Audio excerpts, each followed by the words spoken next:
Perkenalkan, nama saya Putri Febrianti Soeharto. Saya mahasiswi dari Universitas Nasional dengan NPM 193402516235. Untuk memenuhi tugas sebelum UAS dari mata kuliah Manajemen Keuangan, pada kesempatan kali ini saya akan membahas tentang faktor-faktor struktur modal. Faktor-faktor apa aja sih yang mempengaruhi struktur modal? Yuk kita bahas. 1. Growth, pertumbuhan penjualan masa depan. 2. Sales stability, stabilitas penjualan. 3. Asset structure, struktur aktiva. 4. Market condition, keadaan pasar modal. Dan yang kelima, fleksibilitas rencana keuangan, financial plan flexibility. 1. Growth, rasio yang menggambarkan kemampuan perusahaan dalam mempertahankan posisi ekonominya dari tahun ke tahun. Menurut Fahmi, rasio pertumbuhan yaitu rasio yang mengukur seberapa besar kemampuan perusahaan dalam mempertahankan posisinya di dalam industri dan dalam perkembangan ekonomi secara umum. Rasio pertumbuhan ini dilihat dari berbagai segi sales atau penjualan, earning after tax atau EAT, laba per lembar saham, dividen per lembar saham, dan harga pasar per lembar saham.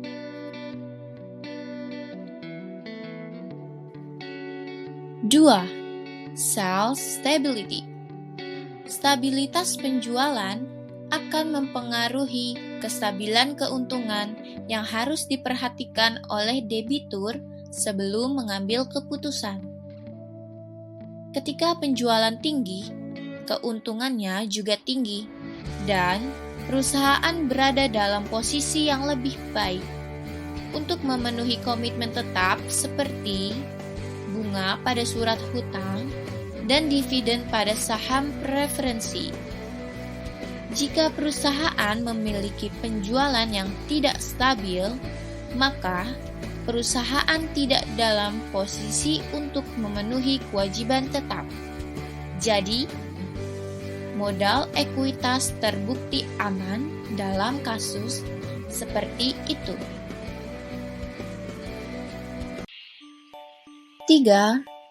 Asset structure terdiri dari kas atau cash, investasi jangka pendek atau temporary investment, piutang dagang atau account receivable, penghasilan yang masih diterima, persediaan barang, dan yang terakhir ada biaya yang harus dibayar di muka atau prepaid expense.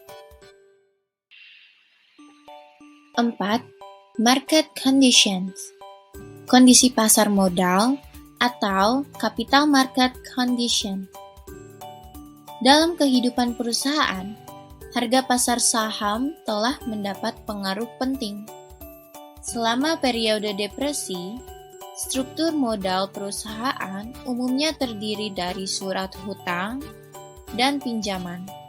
Sementara dalam periode obligasi dan inflasi, modal perusahaan harus terdiri dari modal saham, umumnya saham ekuitas. Dan yang terakhir, kelima, fleksibilitas rencana keuangan atau financial plan flexibility. Dalam suatu perusahaan, struktur modal harus sedemikian rupa sehingga ada kontraksi maupun relaksasi dalam rencana. Hutang dan pinjaman dapat dikembalikan kembali sesuai waktu yang diperlukan.